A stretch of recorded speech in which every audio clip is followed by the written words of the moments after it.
Hey guys, it's Erin here with Hand Stamp Style, and I wanted to show you a quick project that I'm going to make today with the holidays here, practically.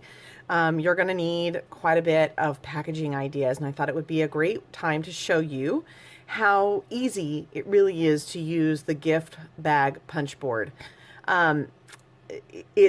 I say it's easy because once you do it a couple of times, you're like, oh wow, I can't believe I was so intimidated. But the first time you look at it, you're kind of like, what? Because for me, I would want to read it and use it like this so I can look at the pictures because I don't read instructions. You really do have to read the instructions to be able to use this properly. Otherwise, it's not going to look like that. And it's meant to be punched with you viewing it like this, which seems backwards to me. So just know I'm going to turn it sideways so I can actually read it while I'm doing it. So you guys can just follow along. I'm going to do the largest bag, which requires a 12 by 12 piece of cardstock. And I'm going to be using this adorable paper here. So the first thing it says to trim your paper on its width. I don't need to because I'm using a 12 by 12 piece. But if you would need to trim it, those are the measurements. So for a small bag, you want to trim your piece to 10 inches. If you're going to do a medium, it's 11 inches and 12 inches for the large.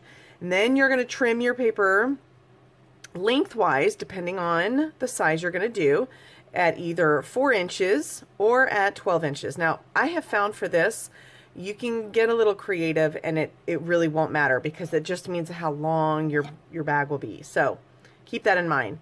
So you're going to line up the edge, one of the edges, to the start line. And this is the start line right here. And then you're going to punch. So we're going to line it up here and punch.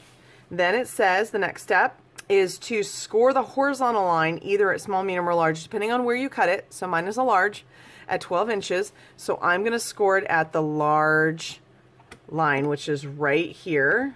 And I'm just going to score that as far as it will go. Okay, then it says to line up the small, medium, large vertical line with the start line and punch again. So before I do that, the other thing I wanted to do is you want to score your line across down this way, and that will give you the bottom portion of your bag. So the score line, get it in there, there we go. So the score line I just created might be a little hard for you to see. It's right here in this black piece right there. Okay, then so once we've punched that, we're going to score the triangle and the horizontal line, and then we're going to score the side. So let's put this back here and get it in right there. Okay, so we're going to score the horizontal line here. We're going to score the side line, which is right here. Okay, and then we're going to score this triangle right there and score this up. So this is the side of our bag. This is the front or back, whatever. Then once we've done that, we're going to take our side to the line here that we just did, and we're going to put it in the start line and punch again. Okay, so this, where is it at? Right here. This score line right there, very far one we just did, and we're going to punch. See how that makes our little bag? Now we're going to score while it's still in there. We're going to make the front of our bag the other side. So we're going to score our large line here. Is that right? Yes. And we're going to score across. Now if you can see the score lines, so I've got a very thick panel here, I've got a side panel here, and I've got a thick panel here. Now we're going to score another side portion, okay, and we're going to punch. So what we're trying to do here is create another little divot in here that coordinates with this score line. So we're going to line this up, the score line, with that right there. That tells us that we're punching it in the right place. And we're going to score our horizontal line, and we're going to score our side. See how it says side right there? And then we're going to score our triangle. And this gives us the gusseted side of our bag. Okay, so I need to, the other thing you'll want to make sure is there's a couple lines areas here where I forgot to do the horizontal all the way through. So you're just going to take it back through. There we go. And finish up your horizontal line. Okay, now this side line, and it's hard for you guys to see it because it's right in between those two blocks of color. You're going to punch again. Now, do you see how we've got a side piece, a front or back piece, a side piece, and a front or back? So we've got our entire thing here laid out. Now, the other thing that you're going to want to do is to trim up this flap on the side here. This is going to be what you connect your pieces with. Now, before I do this, because I want this to be a very long and skinny bag, I'm going to go back through and I'm going to align my score lines with this right here. I'm trying to find, actually what I need to do is line it up with this. That'll be easier. Hey, if you wanna play, make it about a place. And then be careful that you're not pushing so hard that you're going to rip through your paper. Creation, imagination, try to draw outside the line. Let us see inside your mind. You'll find inspiration. All I'm saying is you can do it. I wanna hear say. All right. Now I'm going to create a flap so that I can have something fold over. So I'm going to look at this real quick just to see. Probably would work a little bit easier if I just kind of creased. I'm going to move this for just a second. I'm just going to crease a little bit on these score lines so that I can get an idea of where I want the front and the back of my bag to be. Independent, I am dedicated. Doing it my way, doing it my way. Yes, I am. Okay, so it's going to go like this. And I like this little folded piece to go in the back. So I want this part right here to be a flap. So because of that, what I'm going to do, I'll flip this over so you can actually see it. I am going to punch. So I'm aligning the edge with that little marker, right? And I created a little flap there.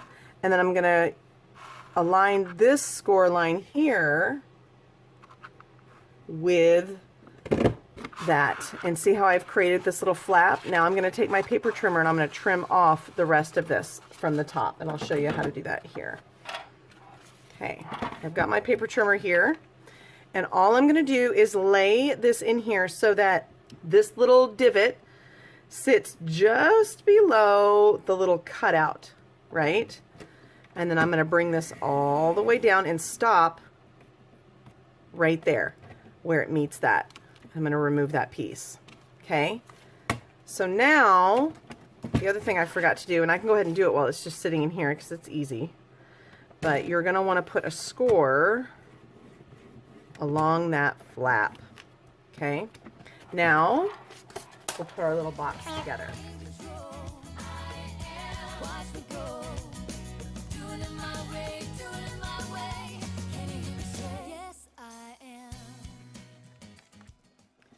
All right, so now I've got a very tall box. What I'm going to do is use a little bit of Fast Fuse. I love this stuff. I've gotten used to it now, so I really do like it. And the other thing we want to do is we want to prep this side of our flap. We're just going to trim it down so that it doesn't overhang and shoot out. I'll show you what I mean in a second, but you want to trim these two sides here so they look like that, so your little flap is tailored on either side. So we're going to just apply some Fast Fuse. The key is not to push so hard. You really don't have to push that hard with the Fast Fuse. And then check it at the end like that. Okay. Now here's a trick when you're putting together boxes or bags to make sure that it's square. You want to fold it in on itself. Don't try and put it together as like a full-on square, because it just won't be square for you. It'll be wobbly and oblong and weird. So you'll just press one flap in on itself just like that. And you see how it makes it perfectly square for you? Isn't that awesome? So now what we're going to do is we're going to kind of crease our little flap. Oh, how pretty is that? Okay, now we're going to put our bottom together. And I always like the front to kind of go over the back piece. I don't want the front to kind of overlay. Not that you can really tell, but I just think it looks a little bit more finished like that. So I'm just going to put a little bit of my Fast Fuse on the front. And then this is kind of long, so you're going to have to stick your hand in there and really kind of press. Show you what I mean. See how I'm kind of pressing on that from the inside? I got my hand in it. Now it's ready to kind of fill with your treats. Oh my gosh, that's so cute. And see how cute that is? A very long, elegant box. But we're not done. I'm going to dress this up even more. So what I'm going to do, I absolutely love the stamp set that came in our November kit for Paper Pumpkin. So I'm taking just a little bit of white craft ink, and I'm going to stamp the Joy. And with these photopolymer stamps, it's always a good idea to either brayer on the back or to stamp on a piercing pad, and that will give you enough cushion to make that come out really nicely. And then we're going to take our 1 1/4 inch circle punch and punch that out, so you're not stuck with just a square image.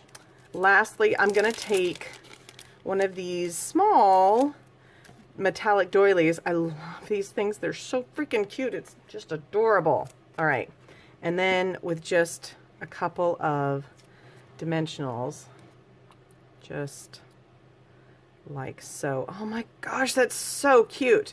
All right, now one thing I would normally do, if you're not going to use as big of a doily to allow this, I've got a big piece of gold satin ribbon here. That's really what's going to hold my box closed. But what I want to do is I want to be able to feed it through my doily, right? So, but the doily itself isn't quite large enough to do that. So here's what I'm going to do. I'm actually going to fool the eye with a few glue dots. Require every dream to believe. Take the chance, lead the dance, and run with what is in your heart. Let the magic start. You're in charge. Yes, you can. And then the other thing I'm going to do is I'm going to put 2 more glue dots on top of the ribbon and secure my doily to that. Come on, let's do this and do it now. I want to hear you shout. Now, once I have filled it, it'll be just as easy to wrap this ribbon and